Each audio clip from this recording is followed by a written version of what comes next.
シリーズポストコロナ世界における分断と交流、外国人研究者が見たコロナ禍の日本。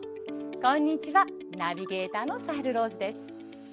このシリーズでは日本に関する研究を行う外国人研究者の皆様をゲストにお迎えいたしまして、コロナ禍という大きな変化の中で日本社会はどのようなことを学んでいくのか、またこの経験がどんな意味を持っていくのか、専門分野からのご意見伺っていきたいと思います。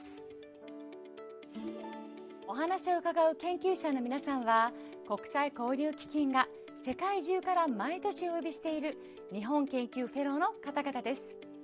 今回のスピーカーはこの方です。 Hello, my name is Chiara Pavone, and I am a Ph.D. candidate in Japanese literature at the University of California, Los Angeles, or UCLA. So, Chiara, what was it like to go through the pandemic while you were in Tokyo, both personally and professionally? I think that one of the things that has affected me the most while here in Tokyo, in both senses, professionally and personally, is the problem of reduced mobility. So what that means concretely is that I came to Japan to gather materials for my dissertation and to meet with people, especially other scholars in my field. But all of the institutions that I was relying on here in Tokyo closed in early April after the declaration of the state of emergency. So all of a sudden I had no access to libraries, archives, and museums. And I could not meet with all of the professors I had promised to meet originally. From a more international point of view, I was also planning to participate in a couple of conferences in the US. But unfortunately, the events were all rescheduled, and international travel has been discouraged or even prohibited altogether. From a more personal point of view, something similar has happened in the sense that I was hoping to go back to Italy to see my family, and for the first time in 3 years. But unfortunately, I had to let go of that idea as well. There have been several improvements in the past few months, though, since now most of the kind of collaborative part of my research, so for example, being part of some research groups or reading groups, has now moved onto online platforms, which means that I'm one of the few privileged people who can participate in events all over the world, often in the span of the same day. It can be tiring, but it's very stimulating. And that has definitely improved in general my productivity and my sense of connection with other people compared to the beginning of the pandemic. How do you think the pandemic will affect Japanese people and society in the long run? That's a great and very difficult question to answer to. I think that some of the changes that have affected and are affecting Japan are already visible and are here to stay. And some of the ones that I can speak of are especially related to a negative sense of the flexibility and of the work flexibility that I was mentioning.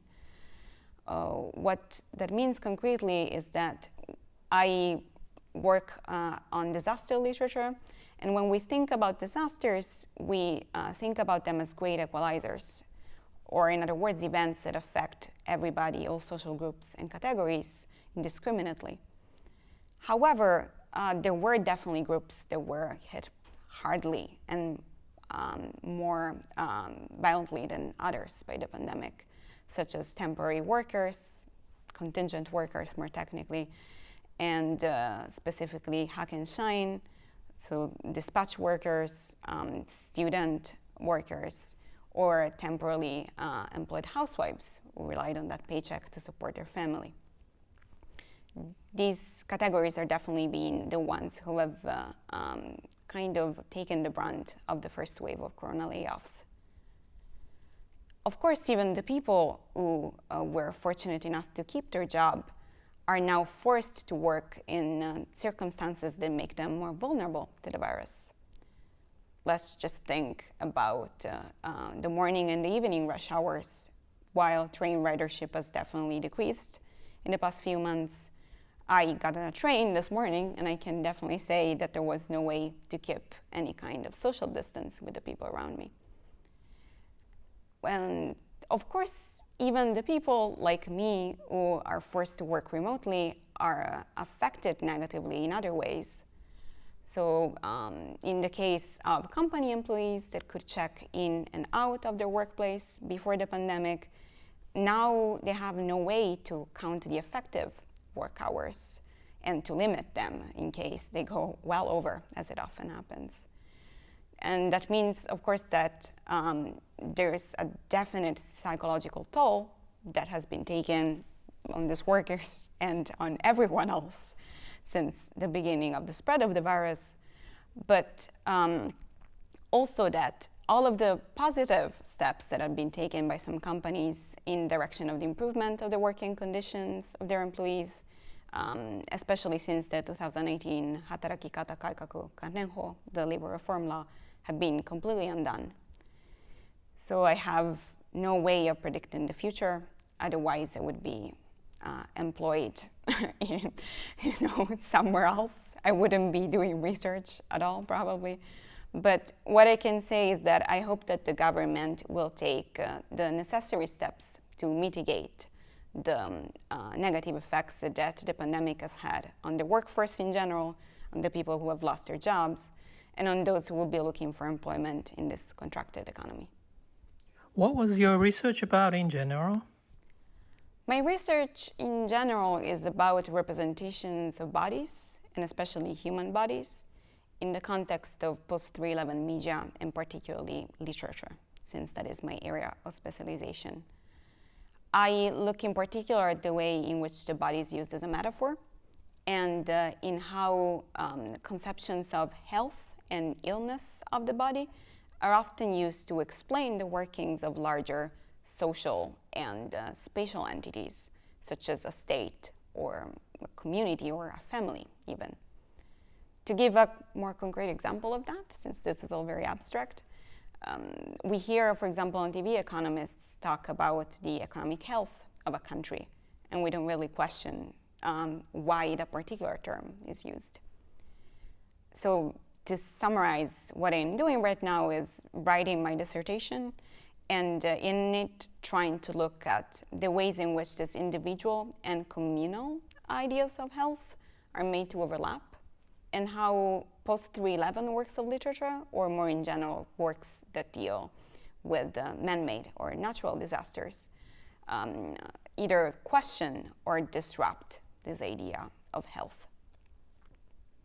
I understand in your research you've been looking into the works of many female authors, such as Kawakami Mieko or Murata Sayaka.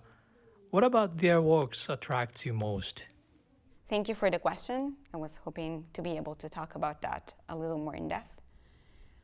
So, as I have just mentioned, my research is about bodies, which means that I have to be careful to how bodies are represented and what goes into the representation of these bodies.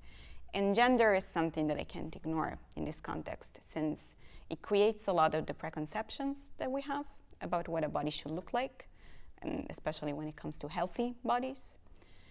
So a reason I think while I was for a while unconsciously, and now a little more, in a more aware manner, looking at contemporary women writers and their work, is that they deal directly with how gender shapes the society that we live in.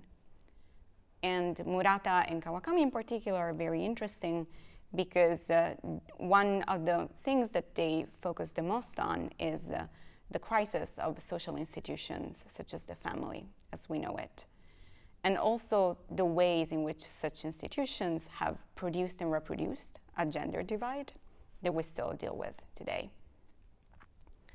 Murata is particularly fascinating, and I like to read her even in my personal time as pleasure reading, yes, because she portrays gender, or at least attempts to portray gender going beyond gender binaries, and also in the way that she, in general, deals with ways of existence that go beyond or diverge from the ones that we're most used to. I think that's one of the reasons why she's been so widely appreciated abroad, and why the translation of Communiningen that has recently come out in English has been so popular in the United States. Thank you. Please tell me more about your research. I would like to open this very brief talk by presenting a concise overview of my research before the pandemic and of the expectations that I had about how it would evolve during my first year of research in Japan. I then plan to explore the ways in which the spread of the COVID-19 virus has at times overturned those predictions and at times confirmed them. Finally, I will present a selection of the still few, at this point, literary responses to the pandemic, and consider the affinities and differences they display with works that engage with 3/11, and in particular with the Fukushima Daiichi nuclear disaster. Both strands of texts are, I argue, haunted by a sense of precarity and danger that reverberates through human relationships, by the presence of an invisible menace, in one case radiation, in the other the novel coronavirus, that imperils individual people and destabilizes society as a whole. In the works I analyze, this threat is also marked as offering a chance to question the status quo and to push back against enduring social pressure. Let me first discuss the background to my project and some of the reasons why bodies came to stand at its center, since it's something that I haven't had a chance to talk about. I'll begin with a concrete example that brings together some of the themes I am working with. The most immediate and widespread representations of 3/11 were photographs and footage of the debris the catastrophe left along the Sanriku coast. For many of us, these strikingly still, poignant images remained permanently etched in our memories. Curiously enough, these images of the aftermath of 3/11 are being now echoed by a newer series of images circulating in both traditional and social media, in which the ordinarily crowded landscape of the world's metropolises, be it Tokyo or New York or Paris, have been transformed into the empty streets of cities under lockdown. In both cases, the eeriness of the photographs, I think, derives both from the absence of life and of the bustle of human bodies that we know should be there. The absence these images capture points to the first theme common to the representation of both disasters, that of visibility. The first set of photographs directly reveal the destructive force of the earthquake and tsunami, but they also tell a story, another story, indirectly, about what they cannot or do not show, or to be more precise, about things that are present but invisible, such as the traces of the radioactive spillage from the Fukushima Daiichi plant, or things that remain outside of the frame, such as the bodies of the victims who survived the tribal disaster and of those who didn't. As was the case with radioactive contamination, the novel coronavirus is often described as an invisible enemy and made all the more fearsome by this invisibility. Both the virus and radioactivity are made perceivable in everyday life only through the harmful effects that they have on bodies. And for example, in the case of asymptomatic COVID-19 patients, it is really hard to see these effects to make them noticeable. And yet, these bodies are often excluded from representation or only selectively included, as is so often the case in the photographs we are discussing.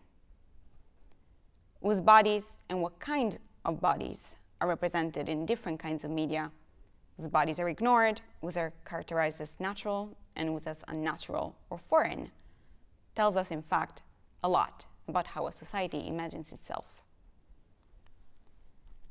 The second reason I am so interested in the human body is that historically it has been conceived both as an object of knowledge in itself and as a means to make sense of the word.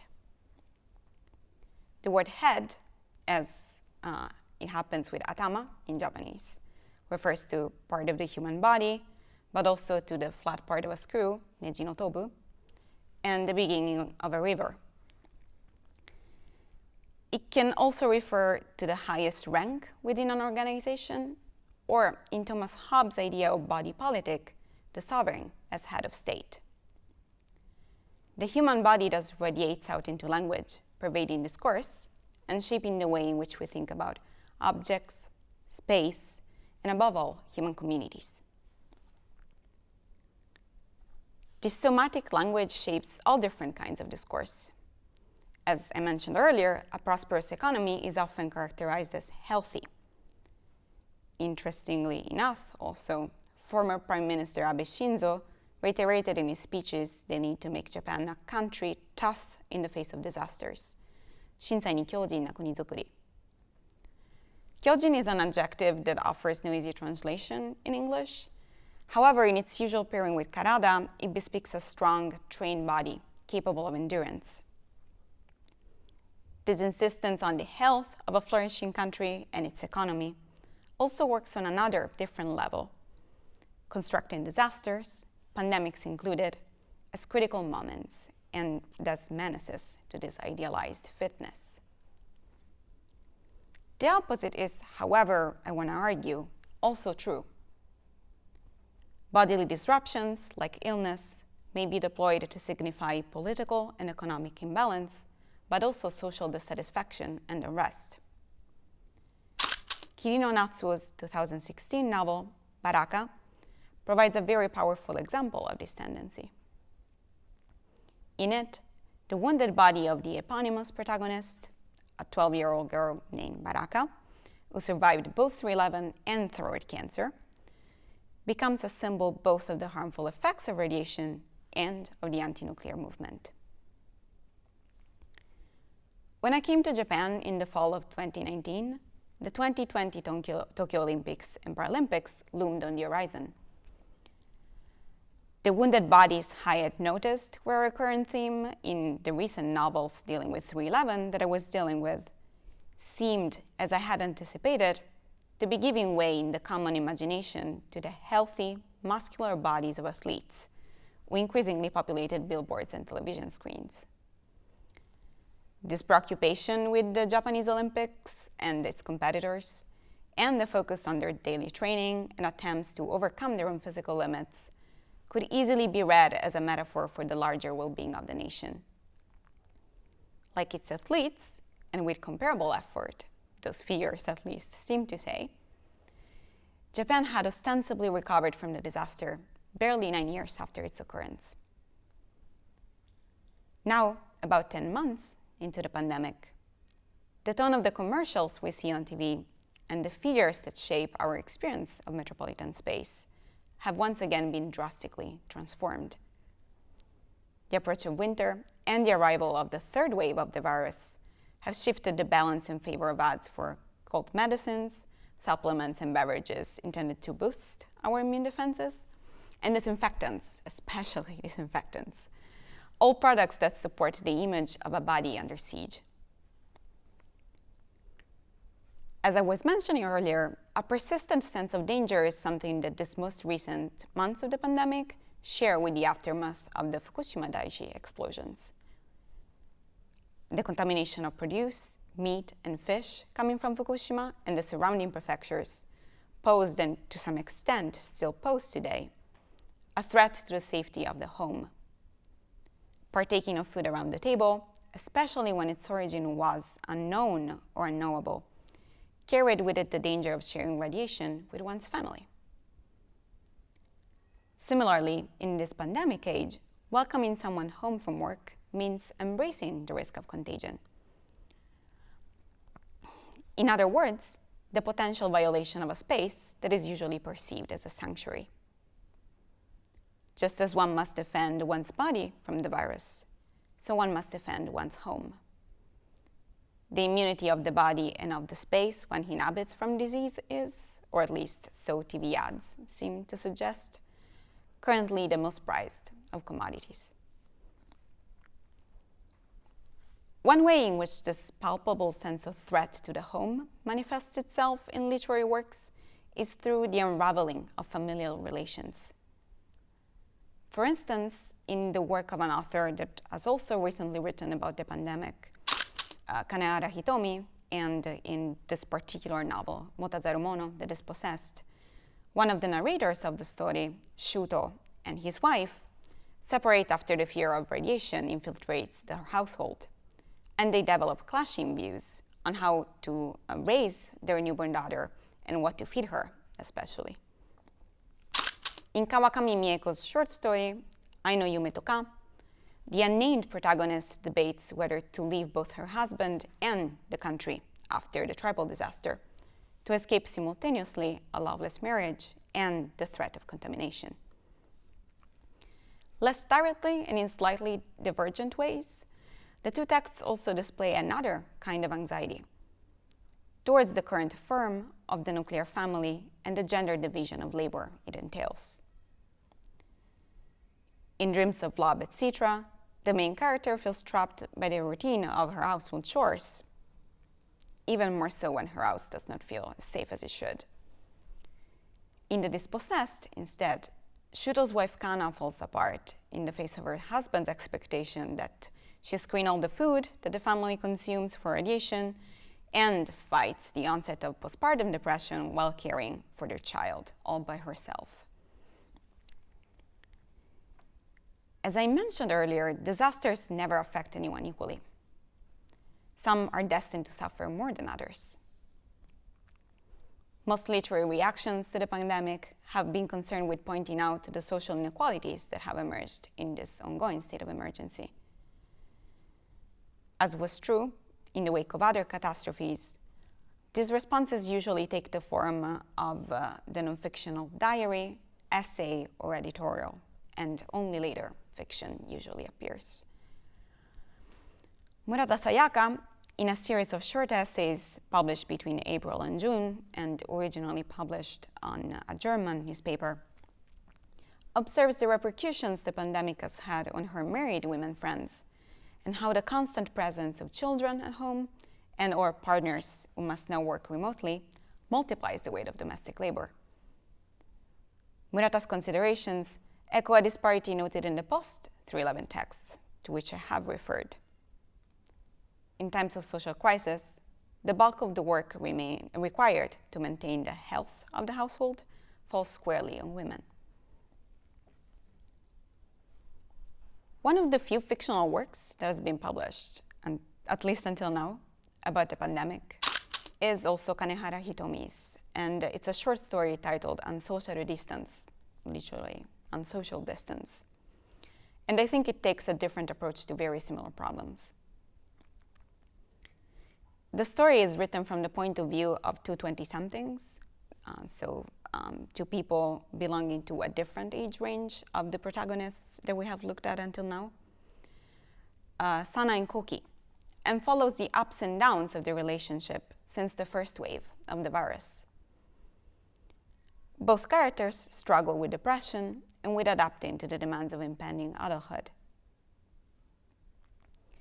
Koki, in particular, has just graduated and found a job, but his only objective is to become independent and to go live with Sana, his girlfriend. He suspects that his father, who works apart from his family in Osaka, is cheating on his mother and is planning to leave her, and of course Koki as well. But he views the situation with a kind of detachment.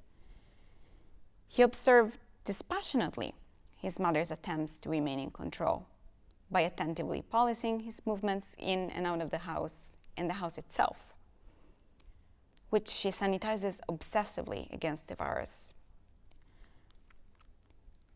Koki, whose life mainly takes place outside with Sana, paradoxically wishes for the virus to invade his mother's fortress and to kill her, ridding him of her suffocating influence on his life. Sana embraces the virus even more openly than her boyfriend. For her, COVID-19 is no different in its workings from a society in which she feels she has no place, with its relentless demands for standardization. According to her, those such as herself were not equipped for survival, whose immune system, in other words, fails them, are destined to be infected and eliminated. These thoughts inspiring her a desire to kill herself with koki before her graduation in a very old-fashioned shinju.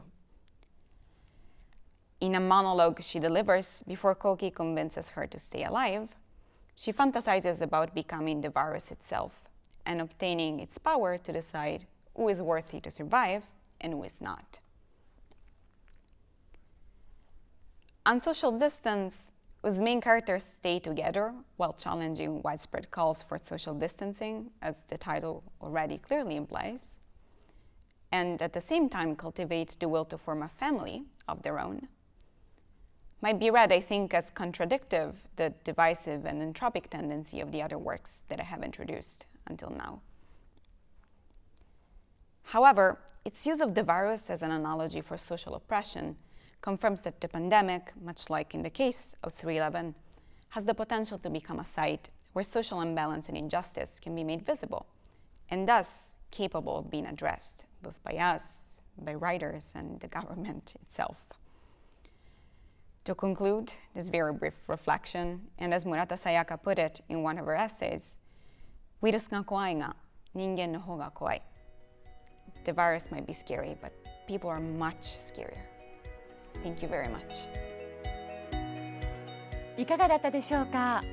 シリーズポストコロナ世界における分断と交流、外国人研究者が見たコロナ禍の日本。